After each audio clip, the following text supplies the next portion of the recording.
বিয়ের প্রথম রাতে সেক্স করার পরে অনিল ওর নতুন বউয়ের পেটে লাথি দিল। নীরু প্রচন্ড ব্যথায় পেট ধরে মেঝেতে বসে পড়ল। অনিল আবার নীরুর চুল ধরে তুলে মুখে কয়েকটা জোরে জোরে চড় মারল।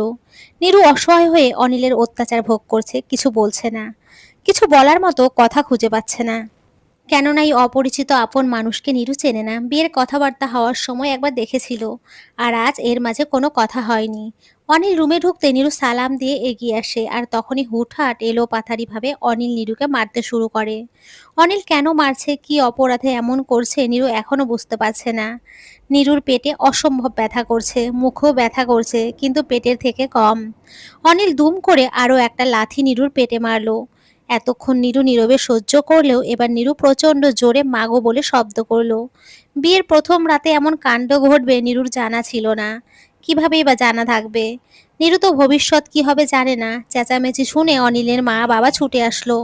অনিল দরজা খুলে দিয়ে বাইরে চলে গেল। অনিলের বাবা মা রুমে ঢুকে দেখলো নীরু পেটে হাত দিয়ে মেঝেতে পড়ে ব্যথায় কাতরাচ্ছে। অনিলের বাবা জলদি ডাক্তারের আসার ব্যবস্থা করলো। রুবেল হোসেন একজন নামকরা বড় ব্যবসায়ী, ওনার পরিবারের জন্য আলাদাভাবে একজন ডাক্তার নিয়োগ দেয়া আছে। কিন্তু এসবেরও তো একটা নিয়ম কানুন আছে নাকি? মধ্যরাতে বাসার চাকরকে ডাকাও কেমন অসভ্যতা দেখায়। আর এখানে একজন ডাক্তারের ক্ষেত্রে তো একটু সংকোচবোধ থাকবেই। কিন্তু বিপদের কাছে সংকোচ করলে বিপদ আরও বাড়বে। ডাক্তার নীরুকে চিকিৎসা দেবার পর নীরু একটু স্বস্তি বোধ করছে। রাত তখন ৩টা, ডাক্তার চলে গেছে। নীরুর শাশুড়ি নীরুর শরীরে বিয়ের কাপড় পাল্টে একটা পাতলা সুতির শাড়ি পরিয়ে দিলেন। নিজে শাড়ি পরার মতো শক্তি নীরুর নেই। নীরু এক মনে আকাশ বরাবর তাকিয়ে আছে। উপরে অবশ্য আকাশ নেই, ইট বালুর জয়েন্টের ছাদ। রুবেল হোসেন অনিলকে ফোনে পাচ্ছে না, রিং হচ্ছে কিন্তু রিসিভ করছে না। রুবেল হোসেনের খুব বিরক্ত লাগছে, ওনার সম্মানে অনেক আঘাত হানছে। ছেলে বিয়ের প্রথম রাতেই এমন অস্বাভাবিক কিছু করবে তার জানা ছিল না। রুবেল হোসেন জাহানারা বেগমের উদ্দেশ্য বললেন, তুমি এখানেই থাকো, আমি রুমে যাচ্ছি। কোনো সমস্যা হলে আমাকে জানিও। জাহানারা বেগম মাথা দুলিয়ে সম্মতি দিলেন। নীরুর চোখ মুখ ঘোলা হয়ে আসছে, ঠিকমতো তাকাতে পারছে না। নীরু গ্রামের একটা ধর্মভীরু মেয়ে। জাহানারা বেগম বাবার বাসায় গ্রামে বেড়াতে গিয়ে নীরুকে পছন্দ করে। আর তিনি মনে করেন অনিলের জন্য নীরু একদমই পারফেক্ট পাত্রী। সেই থেকে সবকিছুর উৎপত্তি। নীরু চোখ মেলে তাকিয়ে বলল, আন্টি পানি খাবো। জাহানারা বেগম পানির গ্লাস মুখে দিয়ে খাইয়ে দিলেন। নীরু আসলে খুব অসুস্থ, তার শরীরের প্রতিটি রন্ধ্রে রন্ধ্রে ব্যথা। ব্যথার জ্বালার থেকে মনের মাঝে জ্বলে ওঠা আগুনের তাপ যাতনা বেশি। বিয়ে নিয়ে প্রতিটা মেয়েরই একটা স্বপ্ন তৈরি করে। নীরুও স্বপ্ন দেখেছিল, যা ঠিক তার উল্টো হলো। জাহানারা বেগম নরম গলায় বললেন, মা কি হয়েছে বলো তো একটু। অনিল এমন মিসবিহেভ কেন করলো? নীরু অস্পষ্ট কণ্ঠে বলল, কিছুই হয়নি। আমার সাথে কোনো কথাই বলেনি। রুমে ঢুকেই নীরুর চোখে জল, জলের ধারা চোখের দুই কোণা পেয়ে গড়িয়ে পড়ছে। নীরুর মনে পড়লো তার খালার কথা। নীরুর খালার একবার বিয়ে হয়েছিল, তারপর সেই স্বামী নীরুর খালার উপরে খুব অত্যাচার করত। নীরুর খালা সংসার টিকিয়ে রাখতে পারেনি। স্বামী সংসার ছেড়ে নীরুর খালা বাবার বাড়ি চলে যায়, তারপর আর বিয়ে করেনি। এখনো আগের মতো দিব্যি আছে, এমনকি নীরুর খালা কোনো বিয়ের অনুষ্ঠানেও যায় না। নীরু অনেক অনুরোধ করার পর নীরুর বিয়েতে আসে। নীরুর খুব কান্না পাচ্ছে, মনে হচ্ছে হাউমাউ করে চিৎকার করে কাঁদে। নীরু জাহানারা বেগমকে বললেন, আন্টি আপনি রুমে যেয়ে ঘুমান, আমি এখন একদম ঠিক আছি। ফজরে যদি জাগা না পাই তবে ডেকে দেবেন, আমাকে মা বলবে কেমন। অনেক সময় পর অনিল রুবেল হোসেনের কল রিসিভ করলো। রুবেল হোসেন ডেকে বললেন, তুই কোথায় এখন? অনিল কেমন সেন্সলেস কণ্ঠে বলল, প্রতিদিন যেখানে থাকিস তার মানে কি? আজকেও কি তোর মদ গিলতে হবে? এই মদই তোকে শেষ করে দেবে। আজকে তোর বিয়ে হয়েছে, ভুলে গেছিস? অনিল বিরক্তিকর কণ্ঠে বলল, ওসব বিয়েটিই আমি মানি না। দেখ অনিল, অনেক বেশি বেড়ে গেছিস, তোকে আমি বাড়ি থেকে বের করে দেব বলে দিলাম। এখনই বাড়ি আয় বলছি। অনিল বলল, এত বিরক্ত করো কেন, বুঝি না, আমার আসতে লেট হবে। কষে এক থাপ্পড় দেব। তোর বউ খুবই অসুস্থ, এমন ব্যবহার কেন করেছিস? তাড়াতাড়ি বাসায় আয়, তোর বিচার হবে। অনিল আবার অস্ফুষ্ট কণ্ঠে বলল, আজকে রাতে আর বাসায় যাব না, সকালে যাব। দেখি তোমরা কি করতে পারো। আমি তোকে 1 ঘন্টার মধ্যে বাসায় দেখতে চাই। অনিল রুবেল হোসেনের শেষের কথাটা শুনতে পায়নি, তার আগে লাইন কেটে দিয়েছে। অনিল ইদানিং কারো কথায় মান্য করে না। অনিল প্রতিদিনের ন্যায় আজও ক্লাবে গেছে।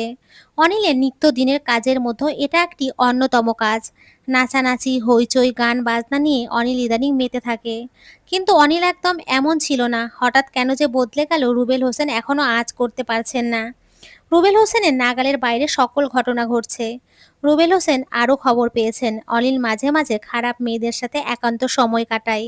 ছেলেকে ছোট থেকে চাওয়া মাত্র সবকিছু দেওয়ার পরিণতি এমন পর্যায়ে আনবে সেটা ওনার ধারণা ছিল না। জাহানারা বেগম রুমে ঢুকে বললেন, কি বলল অনিল? রুবেল হোসেন মন খারাপ করে বললেন, সে আজ রাতে বাড়ি ফিরবে না। কিন্তু তুমি চলে এলে কেন নীরুর কাছে থাকতে? রুবেল হোসেন আবার প্রশ্ন করলেন, নীরু কি করছে এখন? নীরু বিছানায় আধশোয়া হয়ে বসে অপেক্ষা করছে। কেন করছে? কিসের জন্য করছে? নীরু ঠিক উপলব্ধি করতে পারছে না, কিন্তু নীরু বুঝতে পারছে তার আজ অপেক্ষা করার রাত। একজন মানুষের জন্য তার অপেক্ষা। শুধুমাত্র একজন মানুষই পারে নীরুর আজকের রাতের অপেক্ষার অবসান ঘটাতে। কিন্তু লোকটা কি আদৌ আসবে? নীরু একটু নড়ে বসে। এত যন্ত্রণা দেওয়ার পরেও লোকটার জন্য নীরুর অবচেতন মন অপেক্ষা করছে। স্বামী কি এমনই? মেয়েদের জীবন কি এমনই? মেয়েদের মনও কি এমনই? নীরু মনে মনে প্রশ্ন করে, কিন্তু কোনো উত্তর পায় না। উত্তর কখন পাবে তাও জানে না। নীরুর মনে হয় কিছু প্রশ্নের উত্তর না জানাই ভালো। কিছু অজানা বরং অজান্তেই থেকে যাক। তবে উত্তরগুলো জানতে পারলে মনে খুব প্রশান্তি পাওয়া যায়। চেঁচামেচি শুনে নীরুর ঘুম ভেঙে গেল। নীরু তাকিয়ে দেখল রুমটা অপরিচিত। প্রতিদিনের মতো ঘুম ভেঙে সে পরিচিত রুমটা দেখতে পেল না। নীরু রুম থেকে বাইরে বের হলো। সামনে তাকিয়ে নীরুর চোখ বড় বড় হয়ে গেল। নীরুর দম বন্ধ হয়ে আসছে। নীরুর মনে হচ্ছে পৃথিবী ঘুরছে খুব জোরে জোরে। সত্যি হলো পৃথিবী ঘোরে, কিন্তু আমরা সেটা টের পাই না। কিন্তু নীরুর মনে হচ্ছে পৃথিবী ঘুরছে এবং সেটা খুব ভালোভাবে সে বুঝতে পারছে। নীরু চোখ বড় বড় করে অনিলের দিকে তাকালো। অনিল একটা মেয়ের কাঁধে হাত দিয়ে দাঁড়িয়ে আছে। অনিলকে দেখে মনে হচ্ছে সে কিছুক্ষণের মধ্যে জ্ঞান হারিয়ে ফেলবে। রুবেল হোসেন রাগান্বিত হয়ে বললেন, অনিল, তুই কিন্তু এবার তোর সীমা লঙ্ঘন করছিস। তোর মতো এমন বেহায়াপনা আমার 14 গোষ্ঠীর কেউ করেনি। ঘরে বউ রেখে রাস্তার মেয়েদের সাথে ঢলাঢলি করতে তোর লজ্জা করে না? তুই কবে এত নিচে নামলি? ছি! অনিল ধীরে ধীরে চোখ তাকিয়ে অস্পষ্ট স্বরে বলল, দেখো বাবা, আমি আগেই বলেছি আমি এই বিয়ে মানি না, তাই ওকে বউ হিসেবে মানতে পারছি না। অনিল পাশের মেয়েটাকে উদ্দেশ্য করে বলল, এটা আমার গার্লফ্রেন্ড, আমি ওকেই বিয়ে করব। নীরুকেই তোর বউ হিসাবে মানতে হবে, এটাই শেষ কথা। বললাম তো এই বিয়ে মানি না, আর মানবও না। বিয়ের আগে এই কথা বলতে পারিসনি, তাহলে এখন মানবি না কেন? বিয়ে যেহেতু করেছিস তোকে মেনে নিতেই হবে। অনিল ঘুম ঘুম কণ্ঠে বলল, ও একটা নষ্টা মেয়ে, ওর সাথে আমি থাকতে পারবো না। ও তোমাদের কাছে ভালো সেজে আছে, ওই মেয়ে একটা মুখোশধারী নষ্টা মেয়ে।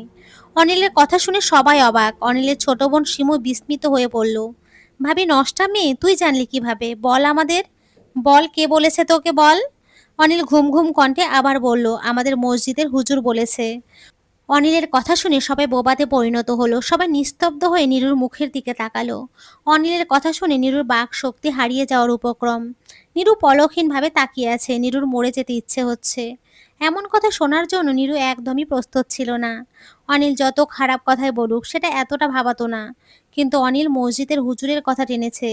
হুজুর নাকি ওকে বলেছেন নীরু খারাপ মেয়ে, নষ্ট মেয়ে।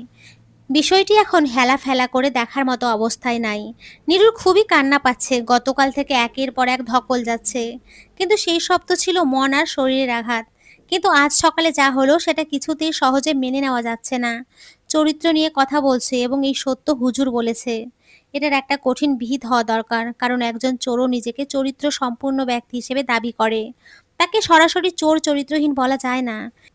এতে সে প্রচণ্ড মাইন্ড করে, এমনকি দ্বন্দ্ব সৃষ্টি হওয়ার সম্ভাবনাও থাকে। রুবেল হোসেন চিৎকার করে বললেন, অনিল চুপ কর, তুই কি বলছিস জানিস? কারোর চরিত্র নিয়ে কথা বলার সাহস তুই রাখিস না। আর হুজুরের কথা বলছিস? হুজুর কবে তোকে বলেছে বল? অনিল বলল, জানি না। রুবেল হোসেন রেগে বললেন, হুজুরকে বাড়িতে আসতে বল, হুজুরের সাথেই কথা বলি, তারপর তোর ব্যবস্থা করছি। অনিল বলল, আমি পারবো না, তোমরা বলো পারলে। অনিল ঢলতে ঢলতে রুমে চলে গেল। বাড়িটা কিছুক্ষণের মধ্যেই কেমন শ্মশান ঘাট হয়ে গেছে। নতুন কেউ যদি বাড়িতে আসে তবে সে নির্ঘাত বলবে এই বাড়িতে কেউ থাকে না, কোনো মানুষ নেই, কারণ মানুষ ছাড়া বাড়ি এমন নিস্তার হয়ে যায়। কিন্তু এই বাড়িতে হাফ ডজনেরও বেশি মানুষ আছে এবং তারা প্রত্যেকেই জীবিত। তারপরে এই বাড়িতে কোনো শব্দ নেই। নীরুর চোখ দিয়ে পানি বের হয়ে গড়িয়ে পড়ছে, কিন্তু নীরু টের পাচ্ছে না। জীবনের সব থেকে ভয়ঙ্কর অপবাদ হচ্ছে চরিত্রের কলঙ্ক। আর সেটা নীরু আজ পেয়েছে, তাও স্বামীর কাছে। রুবেল হোসেন মসজিদের হুজুরকে বাড়িতে আসার জন্য একজনকে দিয়ে খবর পাঠালেন। কিছু সময় পর লোকটা ফিরে এসে জানালো হুজুর গতকাল চাকরি ছেড়ে দিয়ে দেশের বাড়িতে চলে গেছেন। তিনি আর এখানে চাকরি করবেন না, এখানে আর কোনোদিন আসবেও না মনে হয়। কথাটা শুনে রুবেল হোসেনের সন্দেহটা বেড়ে গেল। অনিলের কথাগুলো সত্য মনে হচ্ছে। তিনি ভাবছেন তার পিছনে কোনো চক্রান্ত চলছে। তিনি যে কোনো সময় ফেঁসে যেতে পারেন। হুজুরের ব্যাপারটা বেশি ভাবাচ্ছে। তার এখন মনে হচ্ছে নীরুর মাঝে কিছু অজানা সত্য লুকিয়ে আছে যা আমরা জানি না। কিন্তু সত্যটা কি? তবে রুবেল হোসেন এটা বুঝতে পারছেন। নীরু সম্পূর্ণ নির্দোষ নয়। যে করেই হোক সত্যটা রুবেল হোসেনকে জানতেই হবে। রুবেল হোসেন পরিবারের সবাইকে নিয়ে ড্রয়িং রুমে বসলেন। এখানে শুধু অনিল অনুপস্থিত। রুবেল হোসেন বললেন, অনিল কোথায়? অনিলের মা বলল ঘুমোচ্ছে। রুবেল হোসেন কিছুই বললেন না। তিনি সরাসরি নীরুকে প্রশ্ন করলেন, অনিল কিসের জন্য এমন আচরণ করছে তুমি কি জানো? নীরু মাথা নিচু করে জবাবে বলল, না। রুবেল হোসেন আবারও বললেন, জানো না? তাহলে ও কি কোনো কারণ ছাড়াই তোমাকে অত্যাচার করেছে? নীরু কথা বলে না, চুপ হয়ে দাঁড়িয়ে থাকে। রুবেল হোসেন বিরক্ত হয়ে বললেন, দেখো, কোনো কারণ তো অবশ্যই আছে। তাছাড়া এত সব কাণ্ড ঘটতো না। আর অনিল যে হুজুরের কথা বলল তার সাথে তোমার কি সম্পর্ক? তুমি কি তাকে চেনো? নীরু এবারও কোনো জবাব দিল না। নীরুর কথা বলতে ইচ্ছে করছে, কিন্তু মুখ দিয়ে একটা কথাও বের হচ্ছে না। রুবেল হোসেন রাগান্বিত হয়ে চিল্লাচিল্লি করে বললেন, তোমার কি কথা বলা নিষেধ? কথা বলতে পারো না? শুনতে পাচ্ছ না আমার কথা? নীরু এত জোরে কথা শুনে ভয়ে কেঁপে উঠল, কাঁপা কাঁপা গলায় বলল, আমি আমি আসলে, তুমি কি সেটা বলো। নীরু ভয়ে কথা বলতে পারছে না। ওর মনে হচ্ছে গলায় পাহাড় সমান জমাট, যা ভেতরে বাঘধ্বনি বাইরে আসতে দিচ্ছে না। পরিবারের সবাই নীরুর দিকে তাকিয়ে আছে। নীরুর মুখে এখনো কোনো স্পষ্ট কথা শোনা যায়নি। সবার অপেক্ষা নীরুর কাছ থেকে স্পষ্ট কোনো জবাবের। কিন্তু নীরু তো বোবার ন্যায় স্থির হয়ে দাঁড়িয়ে আছে। রুবেল হোসেন ধমক দিয়ে বললেন, কি হলো? নীরু আবার আমতা গলায় বলল, আমি ওনাকে। নীরু আর কিছু বলতে পারল না। নীরুর কথার মাঝখানে অনিল পেছন থেকে বলে উঠল, ও কি বলবে? যা বলার আমি বলছি। অনিলের কথা শুনে সবাই অবাক। সবার থেকে বেশি অবাক নীরু। নীরুর চোখে ভয়, চোখ দুটো আহত দৃষ্টিতে অনিলের দিকে তাকিয়ে আছে। নিজেকে শেষ রক্ষা করার আর কোনো উপায় নেই মনে হয়। তবে অনিলের সব কথাগুলো নীরুর কাছে কেমন রহস্যজনক মনে হচ্ছে। রুবেল হোসেন বললেন, একদম উল্টাপাল্টা কিছু বলবি না। না বাবা, আমি সব সত্যিগুলোই বলবো। যদি বিশ্বাস না হয় তবে নীরুর কাছ থেকে জিজ্ঞেস করে নিও। জাহানারা বেগম বললেন, তুই কি বলতে চাস? অনিল একটু চুপ করে থেকে হঠাৎ বলে উঠল, নীরুর আগে একবার বিয়ে হয়েছিল। অনিলের কথা শুনে সবাই দ্বিধান্বিত হলো। সবার চোখের আকার বড় বড়, চোখ দুটো কপালে উঠেছে। রুবেল সাহেব বললেন, মানে? মানে আমাদের মসজিদের হুজুরের সাথে নীরুর প্রথম বিয়ে হয়, তাই না নীরু? অনিলের তাচ্ছিল্যের কথাগুলো নীরুর বুকে তীরের মতো বিঁধছে। নীরু আর সহ্য করতে পারছে না। নীরুর মনে হচ্ছে এই লজ্জাজনক পরিস্থিতি হওয়ার আগে আত্মহত্যা করাই উত্তম ছিল। কিন্তু নীরু সেটা করতে পারবে না। নীরুর মধ্যেই অজানা সত্য লুকিয়েছিল। সেটা কেউই বিশ্বাস করতে পারছে না। নীরুকে খুব ভালো মেয়ে মনে করেই তো সবাই অনিলের সাথে বিয়ে দিল। নীরু কিছুই বলতে পারে না, পাথর হয়ে গেছে মনে হচ্ছে। অনিলের বোন বলল, ভাইয়া তুই এত কিছু জানলি কিভাবে? শুনেছিলাম হুজুরের নাকি বিয়ের পর তার শ্বশুরবাড়ির কেউ মেনে নেয়নি। আর গতকাল রাতে নীরুর ফোনের ওয়ালপেপারে আমি হুজুরের ছবি দেখি। নীরু হয়তো কোনো কারণে ছবিটি ডিলিট করতে ভুলে গেছিল। ছবিটি দেখে আমি নীরুকে জিজ্ঞেস করলাম, এই লোকটাকে? নীরু প্রথমে না বললেও পরে সব বলল। নীরুর ওই হুজুরের সাথে সম্পর্ক ছিল। নীরু বাড়ি থেকে পালিয়ে যায়, হুজুরের সাথে বিয়েও হয়। তারপর নীরুর পরিবার এটা মানে না, নীরুকে জোর করে বাড়িতে নিয়ে আসে। নীরু তখন থেকেই পর্দা করে, কারো সামনে যায় না, কারোর সাথে কথা বলে না। নীরু ঠিক এমনটাই আমাকে বলেছে, আর এই জন্যই আমি নীরুকে মেরেছি। কারণ ওরা আমাকে ঠকিয়েছে। আমার মাথা সত্যিই খারাপ হয়ে গেছিল। এটা যদি কেউ অন্যায় বলে তাহলে আমি তাকে বলবো, বিয়ের প্রথম রাতে আপনার বউ এমন বললে আপনি কি স্থির থাকতে পারবেন? অনিলের কথা শেষ হতেই রুবেল হোসেন বললেন, গল্পের প্রথম পর্বে তো নীরুর বলা এই কথাগুলো বলা হয়নি। যদি বলা হতো তবে এত প্যাঁচ লাগতো না, আর এত ঝামেলাও হতো না। শুধু বলা হয়েছে অনিল রুমে ঢুকে নীরুর পেটে লাথি দিয়েছে, চড় মেরেছে। কিন্তু এর আগে যে অনেক কাহিনী আছে এসব তো প্রথম পর্বে উল্লেখ করেনি। জাহানারা বেগম বললেন, প্যাচগুলো যে লাগিয়েছে সেই ছাড়াবে। নীরু আর দাঁড়িয়ে থাকতে পারল না, দুম করে পড়ে গেল, জ্ঞান হারিয়েছে। কয়েকদিন বেশ ধকল গেছে, একটু রেস্ট দরকার। সবাই তটস্থ হয়ে নীরুকে রুমে নিয়ে বিছানায় শুইয়ে দিল। নীরুকে রুমে রেখে সবাই ড্রয়িং রুমে নিঃশব্দে সবাই বসে আছে। এটা কি হলো? শেষ পর্যন্ত এমন খবর শোনার বাকি ছিল। কেউ কোনো কথা বলছে না। অনেক সময় পর একটা খট শব্দ হলো। শব্দটি নীরুর রুম থেকে আসলো। অনিল তাকিয়ে দেখলো নীরুর রুমের দরজা হঠাৎ বন্ধ হয়ে গেল। অনিল দৌড়ে যেয়ে দরজা ধাক্কাতে শুরু করলো। কিন্তু ভেতরে কোনো শব্দ নেই, কেউ দরজাও খুলছে না। নীরু নিশ্চয়ই আত্মহত্যা করার চেষ্টা করছে। বিষয়টি ভেবে রুবেল হোসেনের শরীরের লোম দাঁড়িয়ে গেল। তিনি বলল, দরজা ভেঙে ফেল। দরজা ভেঙে সবাই অবাক দৃষ্টিতে তাকিয়ে রইল। কারো মুখে কোনো কথা নেই। নীরু ফ্যানের সাথে ওড়না দিয়ে গলায় ফাঁস দিয়েছে। অনিল জোরে একটা চিৎকার দিল। আশ্চর্য বিষয়, শব্দটি কেউ শুনল না। অনিল হাঁপাচ্ছে। খারাপ স্বপ্ন দেখে ঘুম ভেঙে গেলে মানুষ প্রচণ্ড হতাশ হয়ে যায়। অনিলের শরীর ঘেমে ভিজে উঠেছে। মনে হচ্ছে মাত্রই গোসল করেছে, কিন্তু পানি মোছেনি এখনো। অনিল উপরে তাকিয়ে দেখলো ফ্যান ঘুরছে তার আপন গতিতে। পাশে তাকিয়ে দেখলো নীরু ঘুমিয়ে আছে। নীরুর শরীরে এখনো বিয়ের শাড়ি জড়ানো। অনেক দিন পর অনিল একটা লম্বা স্বপ্ন দেখলো। স্বপ্নটা যেন বাস্তবের চেয়েও বাস্তব।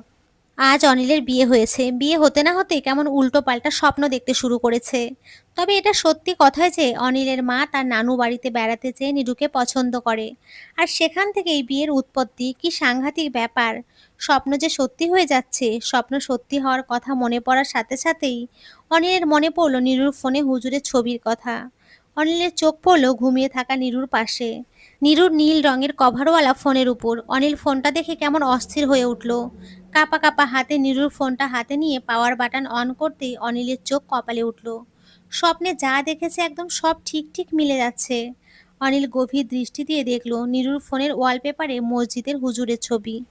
বন্ধুরা, তোমরা সকলে খুব ভালো থেকো, সুস্থ থেকো। সকলকে অসংখ্য ধন্যবাদ। নমস্কার বন্ধুরা।